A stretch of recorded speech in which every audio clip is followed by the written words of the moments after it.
بسم الله الرحمن الرحيم. طبعا يعني هارد لك للمنتخب الاولمبي النهارده. خساره يعني شكلها وحش، فضيحه.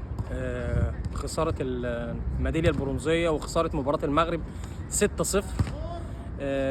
اكيد كلنا زعلانين بسبب الهزيمه وبسبب الخساره الكبيره، لكن كل حاجه ليها اسبابها.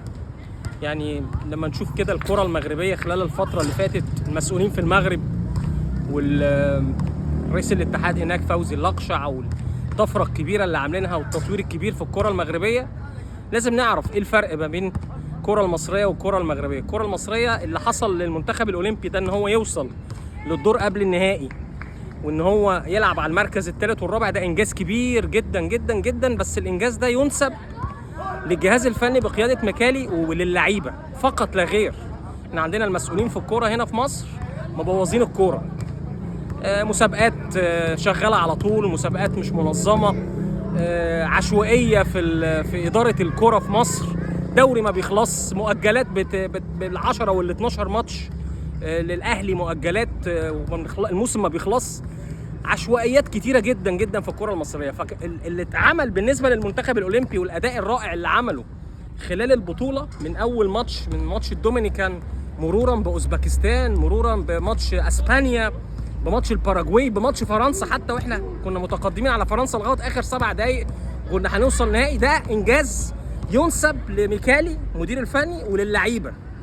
الراجل ده حاول يعمل فرقه محترمه ويعمل منتخب قوي. المسؤولين في مصر ما ساعدوهوش، ما ادولوش لعيبه، انديه اقوى من اتحاد الكوره، يعني كان عايز لعيبه معينه. احنا النهارده قاعدين والماتشات اللي فاتت اللعيبه مجهده جدا، ما عندناش تغييرات، مفيش لعيبه بره على الدكه يقدر يستفيد بيها، ونعتمد على زيزو وابراهيم عادل واسامه فيصل والنني. لما حد من اللعيبه بيتعور ولا بيطرد ولا بيخرج، مفيش حد قاعد على الدكه يقدر يسد مكان اللي موجود في الملعب. وده بسبب ان دايما اتحاد الكوره هو الاضعف، الحلقه الاضعف من الانديه، مش عارف يوفر لعيبه للانديه، مش عارف يوفر لعيبه للمنتخب الاولمبي. يعني النهارده لو معانا واحد زي محمد عبد المنعم في خط الظهر، ولا معانا مهاجم برضو ميكالي بيحمله برضو جزء من اختياراته برضو في بعض اللعيبه، عندنا لعيبه كويسه جدا في الدوري. واحد زي حسام اشرف ده كان يبقى موجود مع اسامه فيصل، لكن اختيارات برضو كان في بعض الاختيارات اللي ما كانش جانبها التوفيق من ميكالي بالنسبه للعيبه اللي هم المفروض على الدكه، اللي هم لما تتزنق او يبقى في اجهاد زي ما حصل لازم تستفيد بيهم. عندنا في الكوره في مصر بايظه، ولازم اقول كده، كلنا عارفين.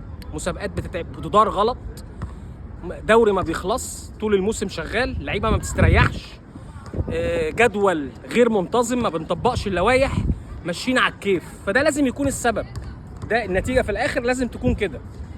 يعني خلي بالكم، احنا كنا ممكن النهارده نلعب مباراه مع المغرب ونتغلب 1 ولا 2-0 وما نحسش، لكن النهارده اتغلبنا بالفضيحه دي 6-0 عشان نبين قد ايه الفرق ما بين الكره المغربيه والكره المصريه دلوقتي. ازاي الكره المغربيه بتدار وبيطوروا الكره المغربيه، والمنتخب الاول في المغرب واخد رابع كاس عالم في قطر البطوله اللي فاتت، والمنتخب الاولمبي برضو اهو ثالث اولمبياد وميداليه برونزيه.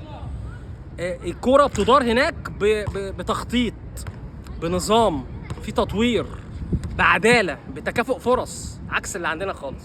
اتمنى بقى من المسؤولين عن الكوره في مصر اللي موجودين دلوقتي، انتوا بوظتوا الكوره، لازم تبعدوا عن الكوره. الناس اللي بتمسك اتحادات الكوره في مصر بيجوا بالانتخابات، بس مش هم الافضل ومش هم الاكفأ.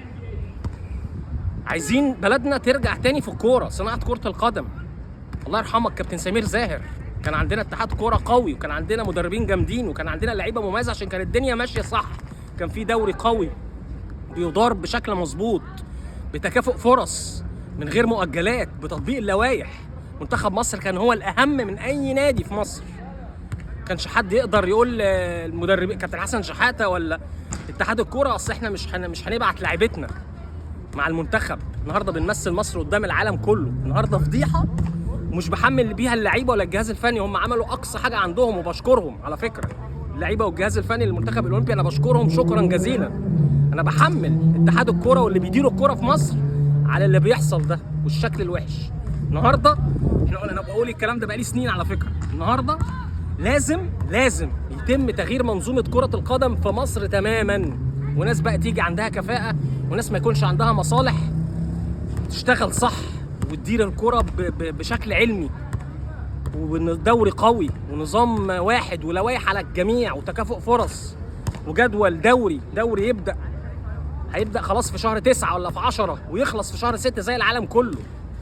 ما ينفعش الناس اللي ماسكه الكوره هنا في مصر مسؤولين يعني في اتحاد الكوره وفي الرابطه على الله ما عندهمش فكره. هنفضل لغايه كده امتى؟ لازم يبقى في ناس تمسك الكوره تعرف تدير كره القدم في مصر. كره القدم هي اللعبه اللي المصريين كلها بيحبوها، اللعبه الشعبيه الاولى في العالم. حرام والله.